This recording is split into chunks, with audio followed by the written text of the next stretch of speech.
신약성경 137면 누가복음 23장 1절에서 12절 말씀입니다. 저와 번갈아 교독한 후에 마지막 절은 함께 읽겠습니다. 무리가 다 일어나 예수를 빌라도에게 끌고 가서 고발하여 이르되 우리가 이 사람을 보매 우리 백성을 미혹하고 가이사에게 세금 바치는 것을 금하며 자칭 왕 그리스도라 하더이다 하니 빌라도가 예수께 물어 이르되 내가 유대인의 왕이냐 대답하여 이르시되 내 말이 옳도다. 빌라도가 대제사장들과 무리에게 이르되 내가 보니 이 사람에게 죄가 없도다 하니 무리가 더욱 강하게 말하되 그가 온 유대에서 가르치고 갈릴리에서부터 시작하여 여기까지 와서 백성을 소동하게 하나이다. 빌라도가 듣고 그가 갈릴리 사람이냐 물어 헤롯의 관할에 속한 줄을 알고 헤롯에게 보내니 그때 헤롯이 예루살렘에 있더라. 헤롯이 예수를 보고 매우 기뻐하니 이는 그의 소문을 들었으므로 보고자 한지 오래였고 또한 무엇이나 이적 행하심을 볼까 바랐던 연고로라. 여러 말로 물으나 아무 말도 대답하지 아니하시니 대제사장들과 서기관들이 서서 힘써 고발하더라. 헤롯이 그 군인들과 함께 예수를 업신여기며 희롱하고 빛난 옷을 입혀 빌라도에게 도로 보내니 헤롯과 빌라도가 전에는 원수였으나 당일에 서로 친구가 되니라. 아멘. 먼저 지난 설교를 정리하고 오늘 본문으로 나아가도록 하겠습니다. 지난 설교에서 예수님께서 겟세마네에서 기도하신 순간부터 사내들인 공의의 재판을 받기까지의 과정을 살폈는데 인간의 가장 불의한 재판 속에서도 하나님의 구원 계획이 어떻게 이루어졌는지를 보았습니다.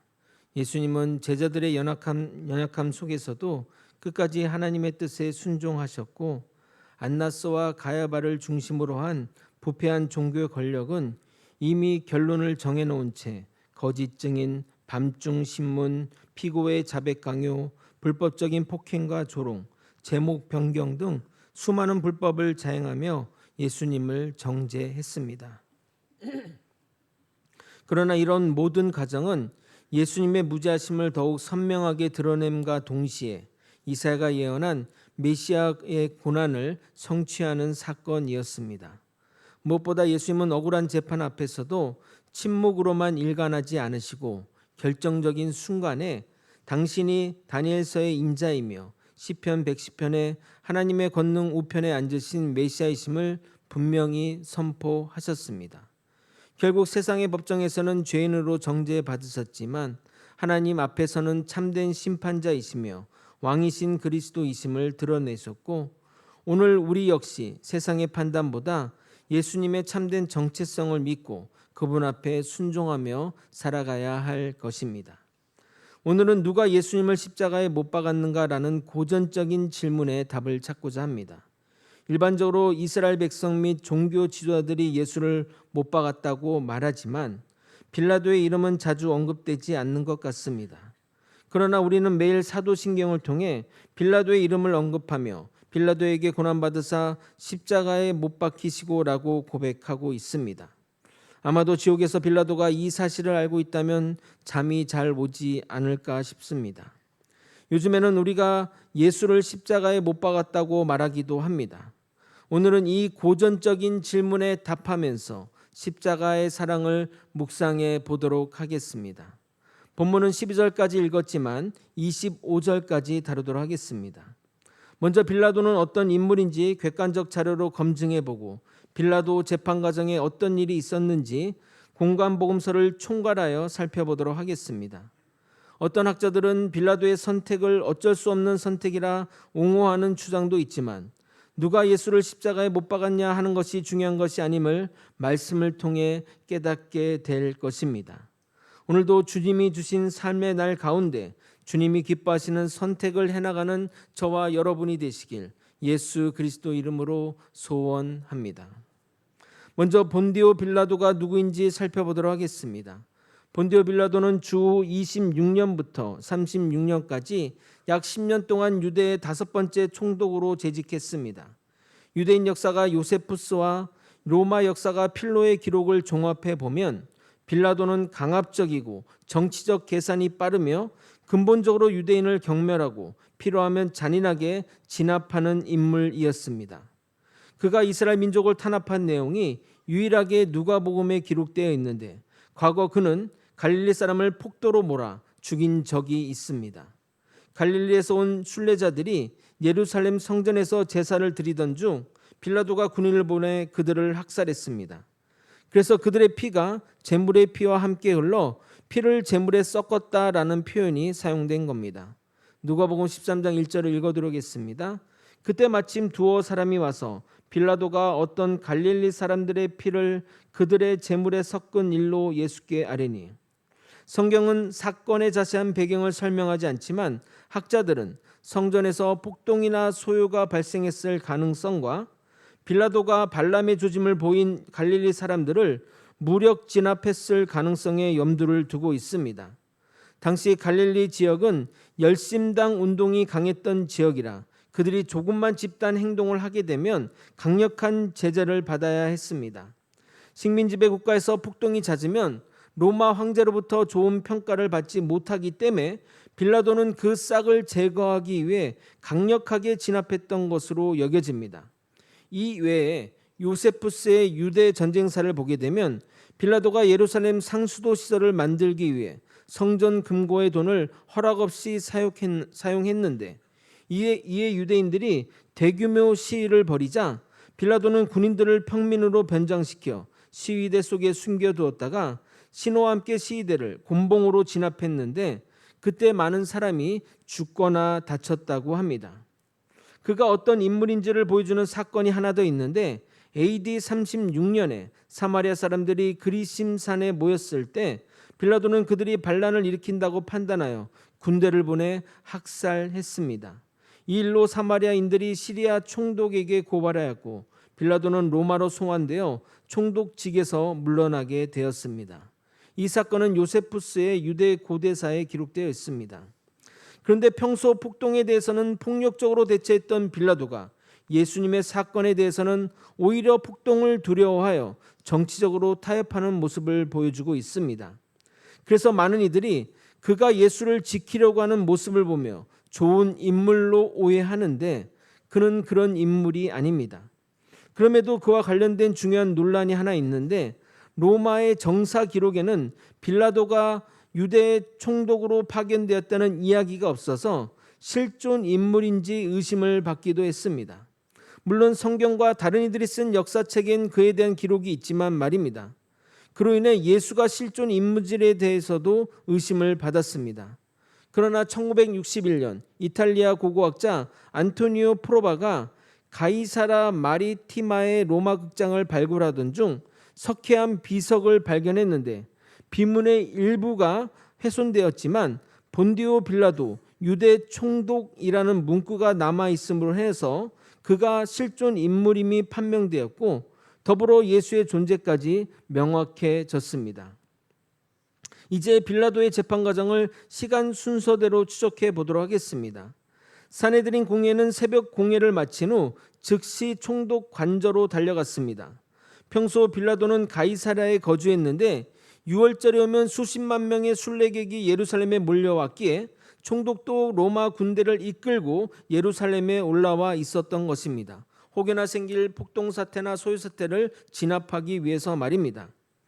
그런데 그들은 왜 자신들의 문제를 로마 총독에게 가서 해결해 달라고 하는 것일까요? 당시 유대는 로마의 식민지였기에 사형을 집행할 권한은 유대 종교 지도자가 아니라 로마 총독에게 있었기 때문입니다. 요한복음 18장 31절은 이렇게 말합니다. 빌라도가 이르되 너희가 그를 데려다가 너희 법대로 재판하라. 유대인들이 이르되 우리에게는 사람을 죽이는 권한이 없나이다 하니. 그래서 아침이 되자마자 예수를 죽여달라고 그들이 총독에게 달려간 것입니다. 누가복음 23장 1절에서 2절을 여러분이 한번 읽어보도록 하겠습니다. 시작. 무리가 다 일어나 예수를 빌라도에게 끌고 가서 고발하여 이르되 우리가 이 사람을 보매 우리 백성을 미혹하고 가이사에게 세금 바치는 것을 금하며 자칭 왕 그리스도라 하더이다. 공회의 의원들이 예수를 고발한 제목은 세 가지입니다. 첫 번째는 백성을 미혹했다는 것이고, 두 번째는 황제에게 세금을 바치지 말라고 했다는 것, 세 번째는 스스로 왕이라 했다는 것입니다. 그러나 고소 내용이 사실이 아닌 것은 자신들의 입장에서는 백성을 미혹한 것이지만 예수님의 입장에서는 진리를 가르친 것입니다. 그리고 예수님이 황제에게 세금을 바치지 말라고 한 적이 없으며 오히려 가이사의 것은 가이사에게 돌리라고 말했으며 친히 세금을 납부한 기록도 있습니다. 이 중에 진실은 세 번째뿐인데 예수님은 진짜 왕이기에 왕이라 말한 것이 죄가 될 수 없습니다. 더군다나 지난주 살펴본 대로 공의회에서는 예수를 신성 모독의 죄로 엮었는데 빌라도 총독에게 가서는 반란을 종용하는 정치범으로 변환되어 있다는 것입니다. 누가는 서두부터 이들의 고소 내용을 기록함으로써 예수님의 무죄함과 이 재판이 잘못된 재판임을 알리고 있는 겁니다. 누가는 다른 복음서보다 예수의 무죄함을 반복적으로 강조하고 있는데 무죄 선언이 무려 4번이나 등장하고 있습니다. 첫 번째 무죄 선언은 빌라도의 신문 과정에서 언급되고 있습니다. 누가복음 23장 3절에서 4절. 빌라도가 예수께 물어 이르되 내가 유대인의 왕이냐? 대답하 이르시되 내 말이 옳도다. 빌라도가 대제사장들과 무리에게 이르되 내가 보니 이 사람에겐 죄가 없도다 하니, 빌라도는 신문 결과 예수가 죄가 없다고 선포합니다. 빌라도가 무죄를 선포한 이유는 예수가 유대인의 왕이라고 생각해서는 아니고 아마도 예수가 광인이라고 생각했기 때문일 것입니다. 그의 행색도 초라하고 왕의 모습이 아닌데도 스스로 왕이라고 말하니 광인으로 보는 것이 이상하지 않은 것입니다. 빌라도가 무죄 선언을 하자 유대인들은 거센 반발을 일어나며 다시 그를 고발하게 됩니다. 누가복음 23장 5절입니다. 무리가 더욱 굳게 말하되 저가 온 유대에서 가르치고 갈릴리에서부터 시작하여 여기까지 와서 백성을 소동하게 하나이다.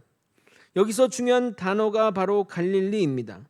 빌라도는 갈릴리 사람들을 잠재적 테러리스트라고 보았기 때문에 일부러 갈릴리라는 이름을 언급하는 겁니다. 그러나 빌라도는 오히려 이것을 이용하여 예수를 헤롯 안티바스에게 보냅니다. 왜냐하면 갈릴리 지역은 헤롯 안티바스의 관할이기에 그에게 넘긴 것인데 겉모양은 권한을 이양하는 것처럼 보이지만 자신의 책임을 회피하고자 그에게 보낸 것입니다. 이것 또한 누가복음에만 기록되어 있습니다. 누가복음 23장 7절. 헤롯의 관할에 속한 줄을 알고 헤롯에게 보내니 그때 헤롯이 예루살렘에 있더라. 반면 헤롯은 평소 예수를 보고 싶어 했습니다. 그 이유는 예수가 행하는 기적을 보고 싶어 했기 때문입니다. 일반 사람들이 자신에게 와서 없는 것도 만들어 보였기에 예수도 자신 앞에서는 기적을 보일 줄 알았던 것입니다. 그러나 예수님이 아무런 말도 대응도 일절하지 않자 헤롯도 사람들의 눈치를 보며 예수를 희롱하고 화려한 옷을 입혀 빌라도에게 다시 보내게 됩니다. 누가복음 23장 11절입니다. 헤롯이 그 군인들과 함께 예수를 업신여기며 희롱하고 빛난 옷을 입혀 빌라도에게 도로 보내니. 근데 12절에 보게 되면 헤롯과 빌라도가 원수였더니 친구가 되었다는 말이 있습니다. 이 말이 무슨 의미일까요? 학자들은 앞에서 언급한 누가복음 13장 사건, 즉 자신이 관할하는 갈릴리 사람을 학살한 사건으로 인해 둘 사이가 나빠졌는데 이렇게 빌라도가 예수를 헤롯에게 넘겨 그의 통치권을 인정하는 모양새를 취했기에 둘의 사이가 좋아지게 되었다고 평가하는 것입니다. 악인들이 악한 일로 뭉치는 일은 일상적인 일이기에 전혀 놀란 일이 아니라고 하겠습니다. 돌아온 예수를 향해 재차 빌라도의 신문이 이어지고 이때 두 번째 무죄 선언을 하게 됩니다. 누가복음 23장 14절 15절을 여러분이 한번 읽어보도록 하겠습니다. 시작. 너희가 이 사람이 백성을 미혹하는 자라 하여 내게 끌고 왔도다. 보라, 내가 너희 앞에서 신문하였으되 너희가 고발하는 일에 대하여 이 사람에게서 죄를 찾지 못하였고 헤롯이 또한 그렇게 하여 그를 우리에게 도로 보내었도다. 보라, 그가 행한 일. 빌라도는 예수가 죄 없다고 선포할 뿐만 아니라 헤롯도 죄를 찾지 못하고 돌려보냈다며 예수의 무죄를 주장했습니다. 그러나 무죄 석방 시 사람들의 거센 반발이 예상되었기에 예수를 채찍으로 벌하고 풀어주려고 하게 됩니다. 누가복음 23장 16절 그러므로 때려서 놓겠노라. 아마도 이렇게 하면 백성들의 소유가 진정되리라 생각하여 빌라도 입장에서는 타협안을 제시한 것입니다. 그런데 그의 말은 모순입니다. 죄가 없다고 판정했다면 왜 채찍질을 하는 겁니까? 그냥 풀어주어야 마땅한 것 아닙니까? 그러나 채찍질하고 풀어주어도 군중들의 요구가 해결되지 않을 것 같으니 이때 빌라도는 또 다른 꼼수를 생각해냅니다. 당시 절개는 그가 무슨 죄를 지었든 백성이 원하면 한 명의 죄수를 풀어주는 관례가 있었습니다. 우리나라로 따지면 광복절 특사와도 같은 것입니다. 그래서 빌라도는 당시 잡혀있던 바라바와 예수 사이에서 저울질한 것입니다. 마태복음 27장 21절 총독이 대답하여 이르되 둘 중에 누구를 너희에게 놓아주기를 원하느냐. 왜 이것을 빌라도의 꼼수라고 말하냐면 바나바는 밀란과 살인 그리고 반역으로 인해 잡혀온 자이기 때문입니다. 그 과정에서 로마 군인까지 죽이는 일이 벌어졌으니 로마 입장에서는 무조건 죽여야 하는 인물인 것입니다. 누가복음 23장 19절 이 바라바는 성중에 일어난 밀란과 살인으로 말미암아 옥에 갇힌 자더라. 빌라도는 이스라엘 백성들이 바라바 대신 예수를 택할 줄 알았습니다. 왜냐하면 바라바를 선택한다는 것은 그의 뜻에 동조한다는 것이기에 목숨을 걸어야만 가능한 선택이기 때문입니다. 예를 들어 일제강점기 때 독립투사를 살리겠다고 주장한다면 그 사람은 일본 경찰에 바로잡혀 들어가 고문을 당할 것이기 때문입니다. 그런데 이스라엘 백성들은 바라바를 선택했습니다. 이에 빌라도도 질렸든지 아니 내가 보기엔 광인에 불과한데 왜 사람들이 이 자를 죽이려고 혈안이 되었지?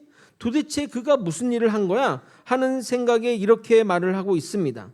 누가복음 23장 22절입니다. 빌라도가 세 번째 말하되 이 사람이 무슨 악한 일을 하였느냐? 나는 그에게서 죽을 죄를 찾지 못하였나니 때려서 놓으리라 하니 이것이 바로 빌라도의 세 번째 무죄 선언입니다. 그는 끝까지 예수를 때리는 것으로 마무리하려고 했습니다. 그러나 공중들은 더 큰 소리로 외칩니다. 23절입니다. 그들이 큰 소리로 재촉하여 십자가에 못 박기를 구하니 그들의 소리가 이긴지라. 그런데 빌라도가 이스라엘 백성들의 소리에 눌려 결정할 정도로 심약한 인간입니까? 아닙니다. 그는 잔혹한 인물입니다. 그러나 공중들의 묘한 말에 결국 굴복하게 됩니다. 이 말은 요한복음에만 기록되어 있습니다. 요한복음 19장 12절을 읽어드리도록 하겠습니다. 이러함으로 빌라도가 예수를 놓으려고 힘썼으나 유대인들이 소리질러 이르되 이 사람을 놓으면 가이사의 충신이 아니니이다. 무릇 자기를 왕이라 하는 자는 가이사를 반역하는 것이니이다. 빌라도가 가장 무서워하는 것은 로마 황제의 눈밖에 나는 것입니다. 그는 총독으로서 자신이 파견한 지역에서 왕처럼 행동해도 되나 그가 눈치 볼 사람은 단 한 명 로마 황제뿐입니다. 그러나 이스라엘 백성들은 자신들의 불만을 종종 로마 정부에 상소를 올려 항의해 왔기에 그것이 걱정이 되었던 겁니다. 실제 예수가 스스로 왕이라고 하니 어떻게 말하느냐에 따라서 반역죄가 될 수 있기 때문입니다. 그래서 그런 자를 방치했다가는 반역을 동조한 것으로 여겨질 수 있기에 그 말이 그에게 걸렸던 것이고 당연히 그것을 아는 종교 지도자들은 백성들을 부추겨 그런 말을 하도록 시킨 것입니다. 그런데 왜 빌라도는 예수를 그렇게 살리려고 하는 것일까요? 그가 평소 예수님의 가르침을 듣고 깨달았기 때문일까요? 아니면 예수라는 사람을 만나니 흠모하는 마음이 생겨서 그러는 것일까요? 아니면 예수를 신문해 보니 죄가 없다고 확신이 섰기 때문일까요? 그렇게 생각하기에는 과거 그의 행동을 설명하기가 어렵습니다. 그는 죄가 없는 이들을 쉽게 판단하여 학살을 자행했으며 반란의 소지만 보여도 강력히 대응하여 피비린내 나는 이들을 여러 번 행한 자이기 때문입니다. 그는 유대인들의 신앙 문제는 관심이 거의 없습니다. 얼른 이 험지이자 오지인 예루살렘을 벗어나 로마로 돌아가는 것이 꿈인 사람입니다. 그러면 왜 그는 예수를 살리려고 애를 쓰는 것일까요? 그것은 바로 아내의 경고 때문입니다. 이 내용은 마태복음에만 기록되어 있는데 아내가 예수의 죽음을 막아섰기 때문입니다. 마태복음 27장 19절 총독이 재판석에 앉았을 때 그의 아내가 사람을 보내어 이르되 저 옳은 사람에게 아무 상관도 하지 마옵소서. 오늘 꿈에 내가 그 사람으로 인하여 애를 많이 태웠나이다 하더라. 당시 로마 사람들은 꿈을 신의 계수로 받아들이는 문화가 있었습니다. 특히 귀족들은 국가의 중대한 일을 앞두고 꾸는 꿈을 매우 중요하게 여겼습니다. 그래서 빌라도도 아내의 말을 쉽게 무시할 수 없었던 겁니다. 사전에 이야기한 적도 없는데 빌라도 아내가 뜬금없이 사람을 보내 자신에게 예수의 일에 관여하지 말라고 말했기에 심상치 않다고 여긴 그도 관여하지 않으려고 애를 쓴 것입니다. 그가 이후에 한 행동에서 그의 진심이 드러나게 됩니다. 이 내용은 마태복음에만 기록되어 있습니다. 마태복음 27장 24절, 빌라도가 아무 성과도 없이 도리어 민난이 나라는 것을 보고 물을 가져다가 무리 앞에서 손을 씻으며 이르되 이 사람의 피에 대하여 나는 무죄하니 너희가 당하라. 유대인들에게는 손을 씻는 관습이 있습니다. 신명기 22장을 보게 되면 억울한 피를 흘렸을 때 장로들이 손을 씻으며 자신들의 무죄를 선언하는 장면이 있습니다. 지금 빌라도는 유대인들 앞에서 유대인의 상징적인 행위를 흉내내며 예수의 죽음과는 자신이 무관하다는 것을 행동으로 보이고 있는 것입니다. 그러나 여러분, 손은 씻을 수 있어도 양심은 씻을 수 없습니다. 그러자 백성들이 이렇게 답합니다. 마태복음 17장 25절, 백성이 다 대답하여 이르되 그 피를 우리와 우리 자손에게 돌릴지어다 하거늘. 이스라엘 백성들이 자신들에게 그 죄를 돌린다고 말했으니 빌라도는 그래서 안심하고 그 예수를 내어주게 된 것입니다. 그러니 빌라도는 아무런 죄가 없을까요? 그러나 행위의 결과가 아닌 마음의 중심을 보는 하나님은 그 죄악을 판결한 빌라도에게도 책임을 물을 것입니다. 그의 마음의 중심은 바로 이것입니다. 마가복음 15장 15절, 빌라도가 무리에게 만족을 주고자 하여 바라바는 놓아주고 예수는 채찍질하고 십자가에 못 박히게 넘겨주니라. 빌라도의 핵심은 바로 무리에게 만족을 주고자 예수를 십자가에 못 박히게 넘겨준 것입니다. 빌라도의 죄는 거짓 판결 때문이 아니라 예수가 무죄라는 사실을 알면서도 유죄를 선고한 바로 그 죄입니다. 즉 양심보다 자리를 선택한 것입니다.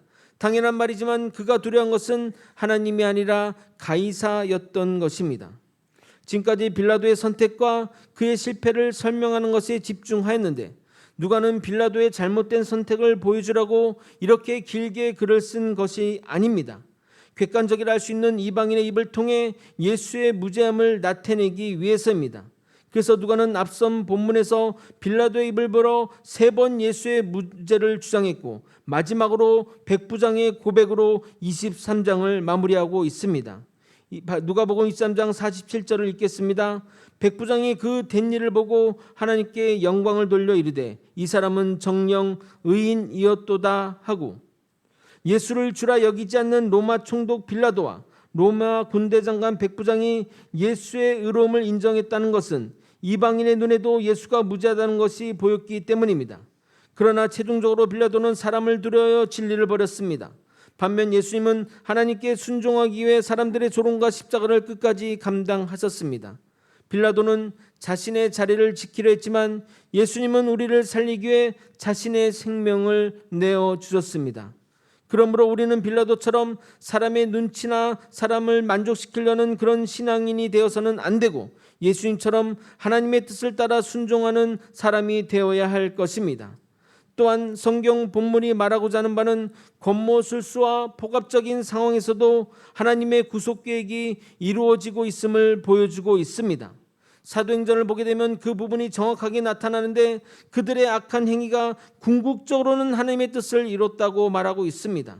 사도행전 4장 27절 28절, 과연 헤롯과 본디오 빌라도는 이방인과 이스라엘 백성과 합세하여 하나님께서 기름 부으신 거룩한 종 예수를 거슬러 하나님의 권능과 뜻대로 이루려고 예정하신 그것을 행하려고 이 성에 모였느니라.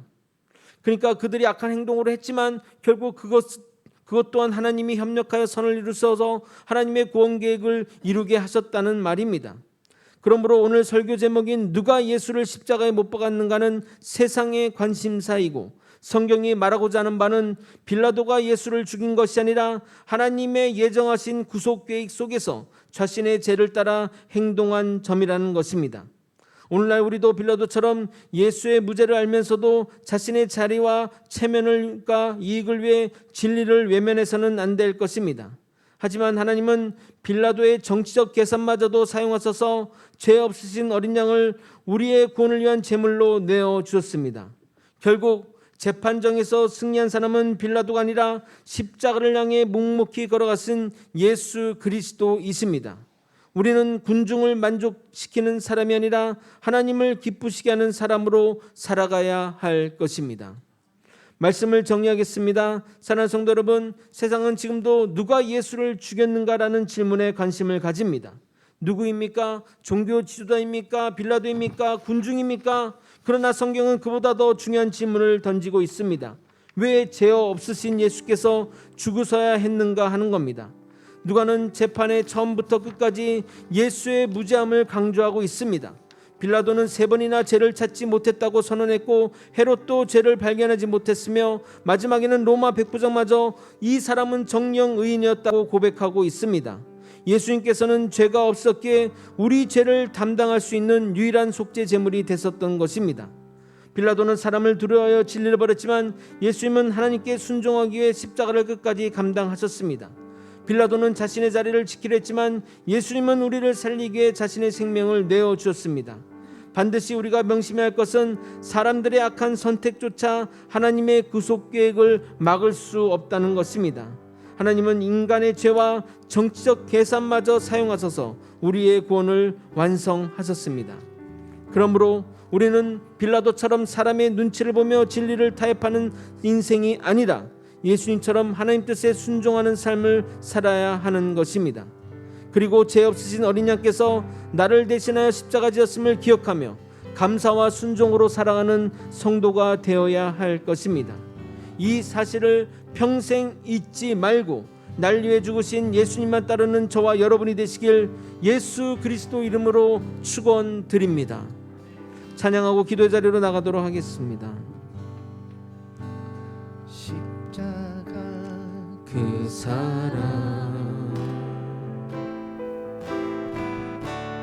멀리 떠나서 무너진 나의 삶 속에 잊혀진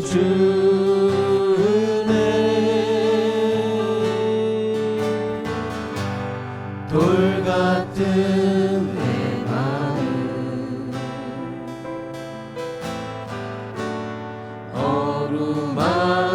어루만지사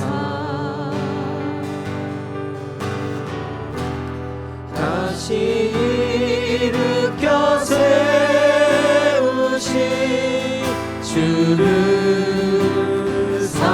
사랑합니다. 주 나를 보호하시고 날 붙드시리 나는 외롭고 존귀한 주님의 자녀라. 주 나를 보호하시고 날 붙드시리 나는 외롭고 존귀한 주의 자녀. 지나간 일들을 기억하지 않고 지나간 일들을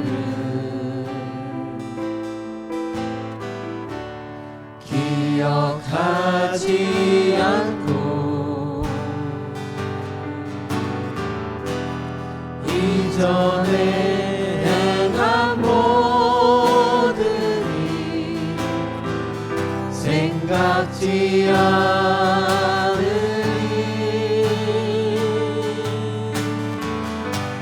사막의 강물과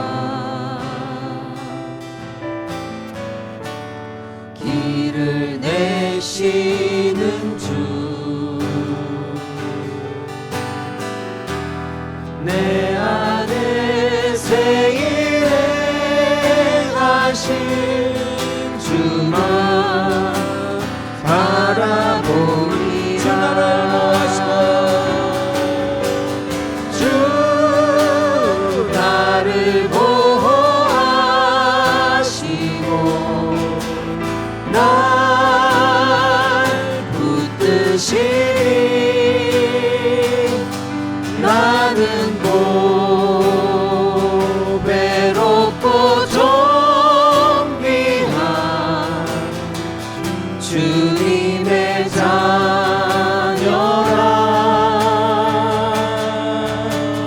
주 나를 보호하시고 날 붙드시니 나는 고배롭고 존귀한 주의 너를 보호하시고 주 너를 보호하시고 널 붙드시리 널 붙드시니 너는 보배롭고 존귀한 주의 자녀라. 너는 보배롭고 존귀한 주님의 자. 옆에 분들 향해 손을 하면서 주 너를 보호하시고 주 너를 보호하시고 널